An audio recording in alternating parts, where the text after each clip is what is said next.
E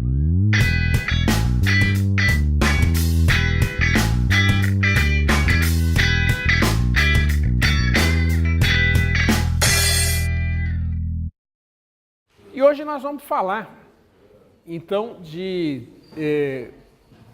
alguns aspectos aí que a gente já começou a ver um pouco mais para trás, mas em mais profundidade, visando exatamente ter elementos para a gente conseguir fazer análise de investimento, pelo menos num nível mais elementar, e também alguns outros conceitos que nós vamos ver para frente. Então, o que nós vamos fazer hoje é entrar basicamente em mais profundidade em noções relacionadas com fluxo de caixa, planilha financeira, etc. Vamos falar realmente mais profundamente do valor presente, tá? De uma forma um pouquinho diferente daquela que a gente viu até o momento, entrar em mais detalhe, né, na noção de valor presente líquido, que seria basicamente o indicador importante aí para análise de investimentos, falar da TIR, da taxa interna de retorno, da primeira uma introdução à TIR, nós vamos expandir um pouco mais isso na próxima aula, e também fazer uma breve introdução a indicadores de análise de investimento. Então essa é a nossa programação aí para a nossa aula de hoje. Então vamos iniciar falando um pouquinho mais da noção de fluxo de caixa, introduzindo algumas noções adicionais aí com relação a fluxos de caixa, né? Então, noções adicionais com relação a fluxo de caixa. E veja, até o momento, o que nós estamos vendo? Nós estamos vendo fluxos de caixa que, em geral, têm uma entrada e uma saída, né? E a gente já viu como é que a gente, pelo menos, consegue tratar eles, né, com as noções de capitalização simples, composta, etc. Né? Agora, o que nós estamos caminhando? Estamos caminhando no sentido de examinar situações mais complexas.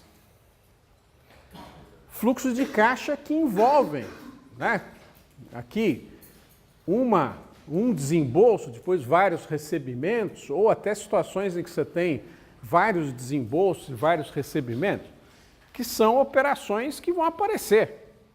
As operações mais reais, mais complexas, podem envolver situações como essas aqui de baixo. Né? Quer dizer, aí isso vai requerer uma interpretação das noções que a gente viu até o momento para esse tipo de situação um pouco mais geral aí. Tá? Então, para aí que a gente está caminhando, e isso vai permitir que a gente resolva, a hora que souber aí os conceitos, uma série de problemas que são importantes aí. Né? Então, uma das questões que nós vamos tratar, né, que seria uma das aplicações importantes com relação a esse assunto, né, seria exatamente examinar a potencial atratividade de investimento. Né?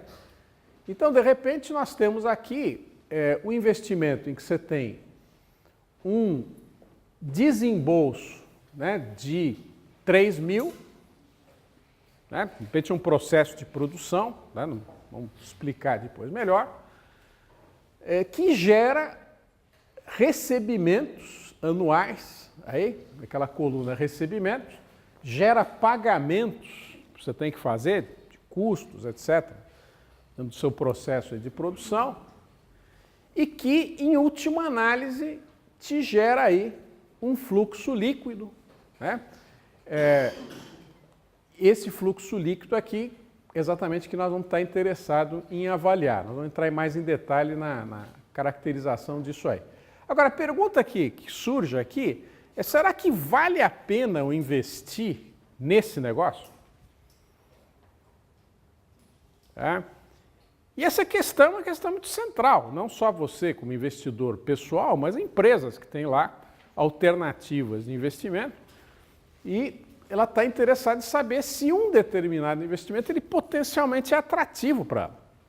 Quer dizer, vale a pena, de repente, ela investir nesse investimento. Né? Então, nós vamos conseguir, ou nós vamos investir aí em alguns conceitos que vão nos ajudar a examinar essa situação. E pode ser que você não tenha simplesmente a avaliação de um particular investimento, né? Problema anterior. Você tem, na realidade, mais, você tem 2 ou mais investimentos alternativos, né? Aqueles mesmos 3.000 que você pode investir no período zero num determinado processo de produção, pode ser que você tenha aí uma alternativa que seria você comprar títulos públicos, por exemplo. Né? Então, nessa outra alternativa, você desembolsaria 3.000 no período zero para receber no período 5, por exemplo, R$ 6.200. Tá? E aí pode surgir exatamente uma pergunta. Primeiro, será que alguma delas é atrativa? Segundo, qual que é a mais atrativa? Se eu precisar escolher. Tá? E essa situação é muito típica, né? Que você tem, é muito comum em empresas grandes, você tem, na realidade, não é uma só potencial alternativa de investimento, são N. Né? São ampliações de processos de produção, investimentos em novas fábricas, etc. Então, o que em geral existe? Uma carteira de potenciais projetos de investimento e que tem que ser permanentemente avaliados, reavaliados, etc., no sentido de propiciar uma ordenação dos investimentos. Né? Que você vai investir naquilo que potencialmente é melhor no determinado momento. Você não consegue investir em tudo ao mesmo tempo. Tá? E isso vai exigir algum tipo de critério para você poder fazer o seu ranqueamento aí dos projetos que são melhores e descartar aqueles que já são, já de cara, não atrativos. Né? E nós vamos ver que esse tipo de formulação ele vai valer para qualquer tipo de investimento. Os conceitos aí. Então, aqui na aula de hoje, nós vamos focar um pouco mais nessa questão dos elementos que são mais úteis para avaliação e análise de investimentos. Agora, o que acontece? A noção de valor presente, nós vamos entrar em mais profundidade nela hoje, valor presente líquido, vão ser úteis também para uma série de outros problemas aí dentro da área de finanças e de matemática financeira em particular. Né? Então, desenho de planos de pagamento, né? Avaliação e precificação de ativos, planejamento previdenciário e uma série de outros problemas aí que vão aparecer relacionados a esse assunto. Então, é importante vocês entenderem essas noções, né, que se constroem em cima de ideias que a gente já viu. E essas noções são, primeiro, o fluxo de caixa, planilha financeira, que nós vamos formalizar um pouquinho melhor agora, e as noções de valor presente líquido, mas calculadas, né, utilizando um fator de desconto, uma taxa de juro que caracteriza o custo de oportunidade do seu capital, né, e que em si acaba sendo um elemento importante dentro dessas análises aí. Né, e em situações também de fluxos de caixa que envolvem aí múltiplas entradas e saídas aí. Né. E essas são noções, as noções mais centrais, né, que existem em finanças e em matemática financeira vêm daquilo que a gente vai discutir aqui hoje.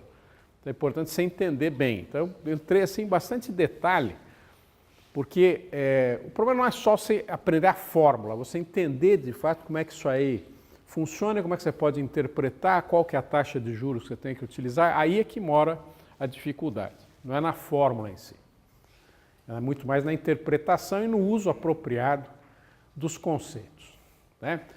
Então, vou falar primeiro, quer dizer, da planilha financeira, né? Quer dizer, todo tipo de operação financeira, seja investimento, um financiamento, operação qualquer, tá? Ela sempre pode ser colocada, né, no formato do que a gente chama de uma planilha financeira. Tá? Então, quais são os elementos aí da planilha financeira? Quer dizer, primeira coluna, uma caracterização do período. Aqui, por acaso, de repente, pode ser ano, pode ser mês, pode ser dia, pode ser, enfim, período. Tá? Uma coluna que indica os recebimentos que você tem naquele período. Tá? Uma outra coluna que são os pagamentos que você está fazendo, também naquele período. E uma outra última coluna, que seria a diferença entre os recebimentos e pagamentos. Você vai pegar os recebimentos e subtrair os pagamentos, e esse valor final pode ser positivo ou negativo.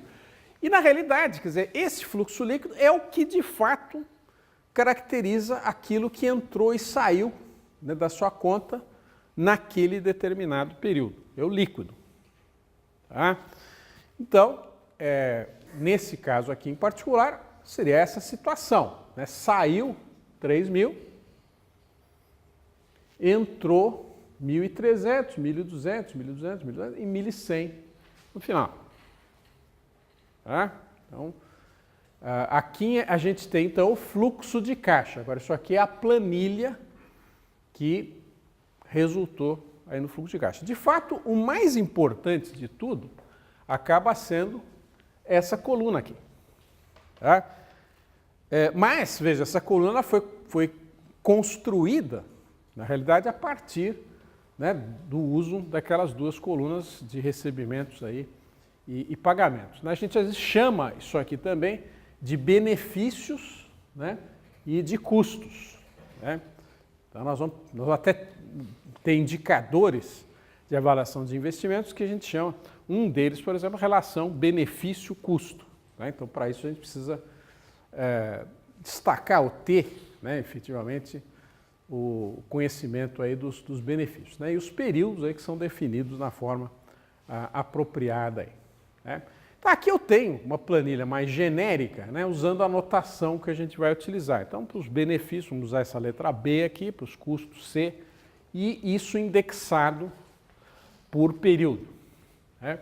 E aqui o fluxo nós estamos chamando F0, F1, F2, Fn, que seria esse saldo, né, líquido por período que a gente vai ter aí. Só vai talvez ficar mais claro quando a gente estiver fazendo mais exercícios, etc. Mas esses valores que aparecem, eles podem ser de dois tipos. Tá?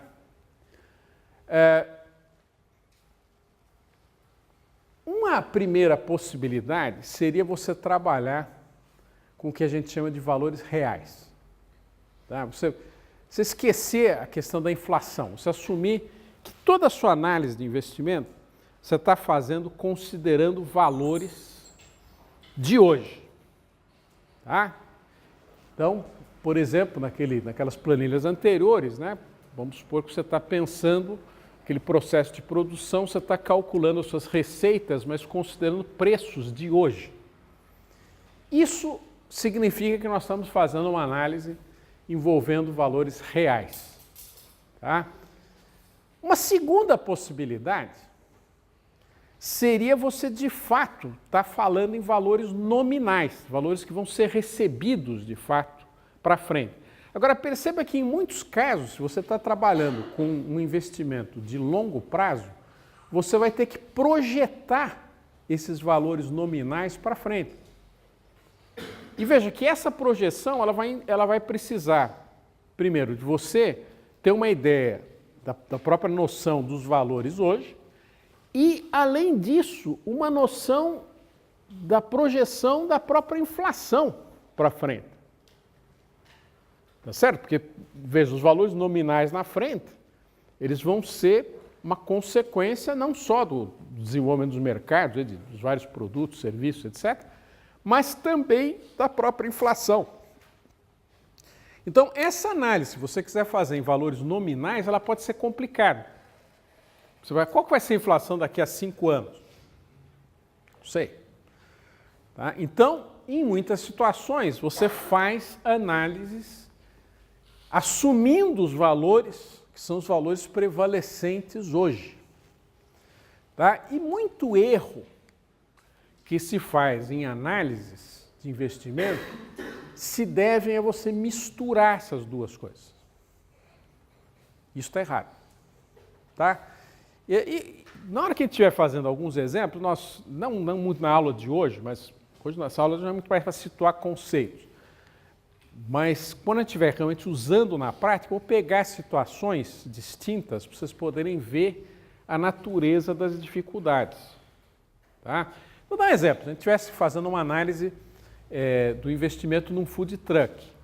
Então, o que você vai ter que teria que pensar? Fala, pô, qual vai ser a receita minha esse ano? Né? Qual o investimento que eu tenho que fazer? É fácil, mais fácil, porque é um valor que você vai ter que desembolsar hoje.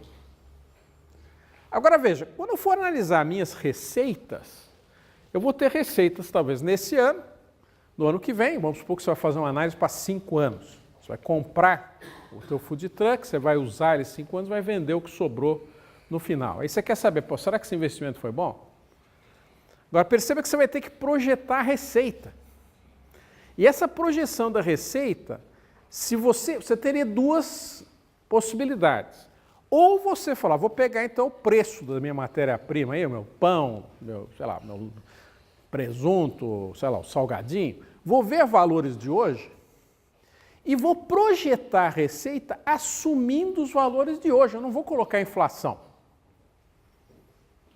E vou projetar a receita para os próximos anos assumindo os valores em reais do período zero. Tá? Vou colocar a inflação aqui. Esse é um tipo de análise. Uma outra análise seria, tudo bem, eu vou projetar a inflação aqui. Tá?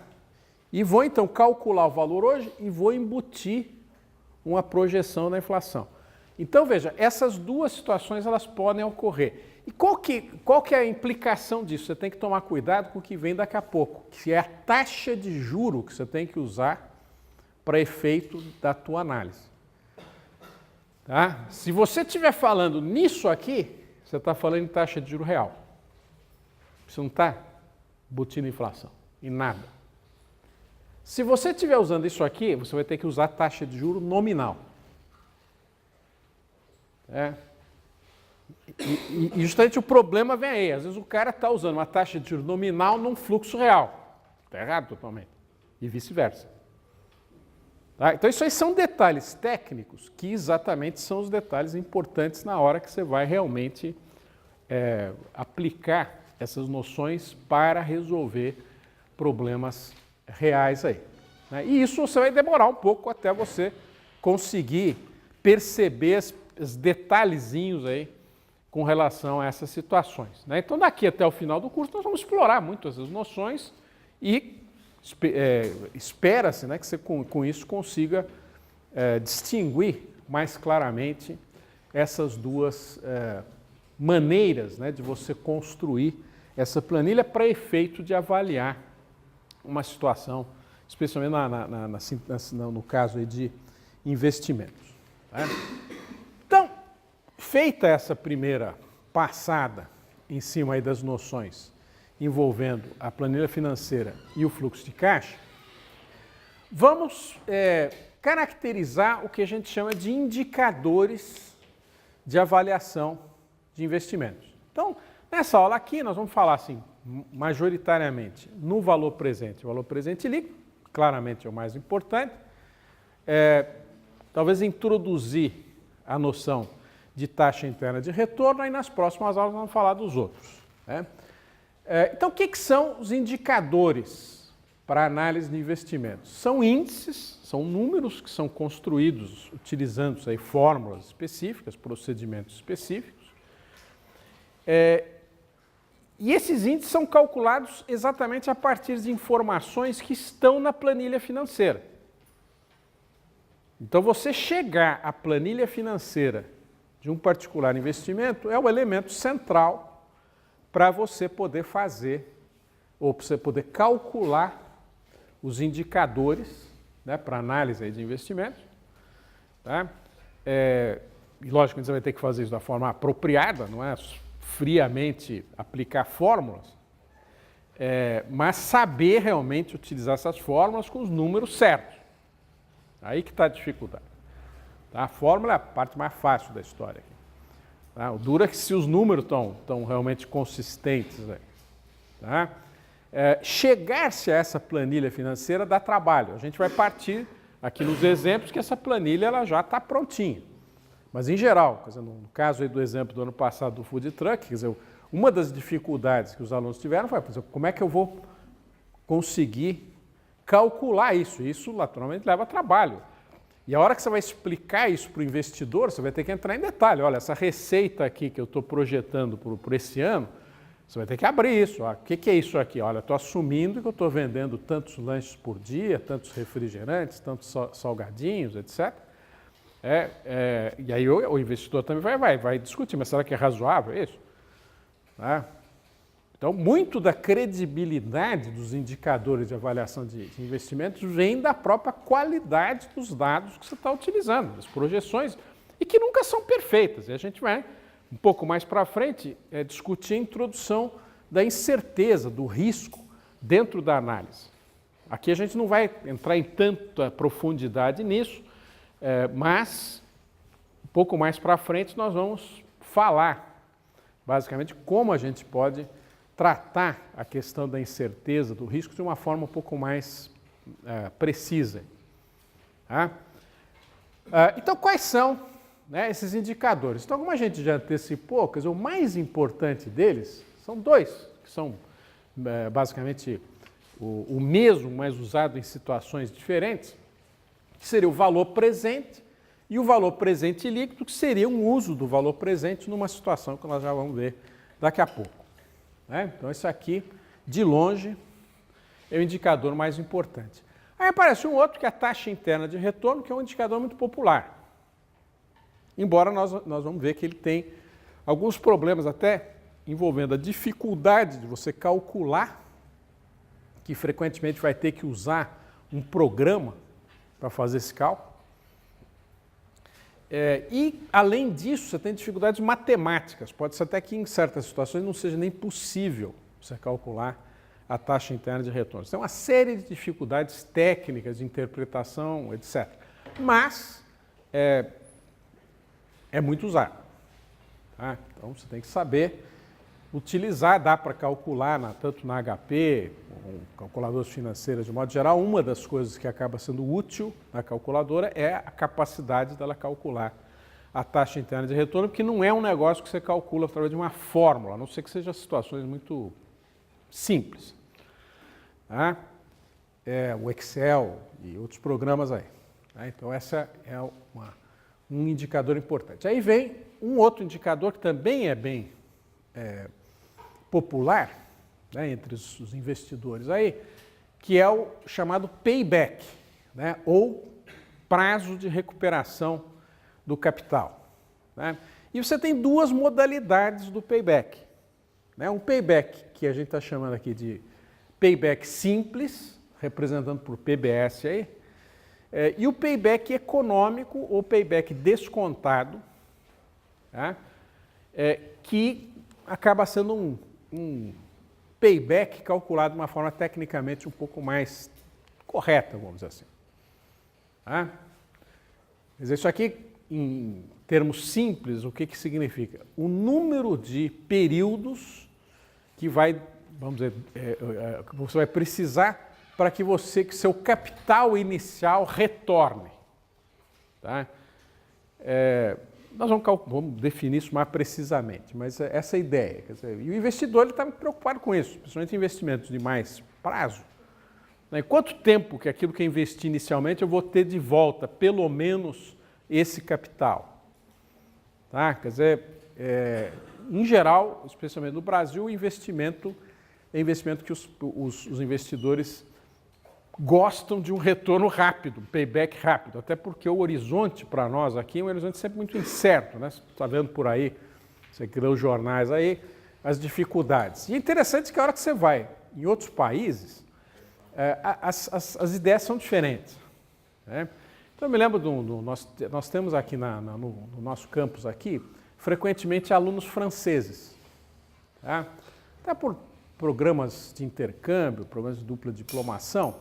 E os alunos franceses, naturalmente, trazem, né, as suas noções que vêm lá da França. Eu me lembro que num curso que eu dou mais no final aí das graduações, aí é obrigatório para administração, opcional e para economia, que é o curso de análise de decisões e gerenciamento de riscos. E lá também tem um projeto. E eu me lembro que tinha lá 2 alunos franceses no curso e a gente então pediu para que eles fizessem os seus projetos, né? Ou seja, propor investimentos, fazer análise de investimentos, trabalhar risco de uma forma bem mais profunda que a gente vê aqui. Mas o investimento do francês era interessante, era investimento numa plantação de carvalho, né? O carvalho é uma madeira nobre, usada para tonéis de envelhecimento de bebida, de vinho, de uísque, etc. Agora, sabe quantos anos demora para você cortar uma árvore de carvalho? Você tem ideia? 60 anos. Tá? Então, quando você fala em investimento de longo prazo, tá? Esse é um bom exemplo. Tá? Mas o mais curioso era o seguinte, a família dele trabalhava com isso. Tá? Na realidade, eles adquiriam pequenas áreas, em geral, com topografia muito ruim, que não dá para fazer outra coisa, plantavam o carvalho e, dali a 60 anos, iam colher. Então, o que acontecia? Aquele carvalho que você estava plantando, já era para o teu neto colher. Então, e como era a família já fazia isso há muito tempo, então eles tinham carvalho em vários estágios. Então, tinha aquilo que está sendo colhido, etc. Então, é interessante que essa noção de prazo, né, para uma pessoa, investidor, que está numa economia de natureza mais estável, você pode projetar o futuro com mais facilidade, em geral, a sua perspectiva ela não é tão afetada por questões como essa que a gente está colocando aqui. Quer dizer, as noções de retorno elas acabam sendo mais importantes. Mas no Brasil, quer dizer, o horizonte ele é muito curto, até porque a incerteza ela é grande.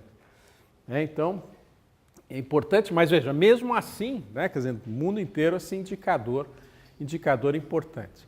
Aí você tem esse outro indicador, que é a relação benefício-custo, né, também nós vamos aprender a calcular, né, que acaba sendo decorrente das noções de valor presente. Aliás, todas elas, né, a própria taxa interna de retorno envolve a noção de valor presente. Quer dizer, a noção de valor presente está em tudo, na realidade. A ideia de valor futuro, né, que a gente já, de uma certa forma, viu de uma forma mais elementar, mas também ela acaba sendo importante especificamente para outras coisas. Nós vamos ver aí.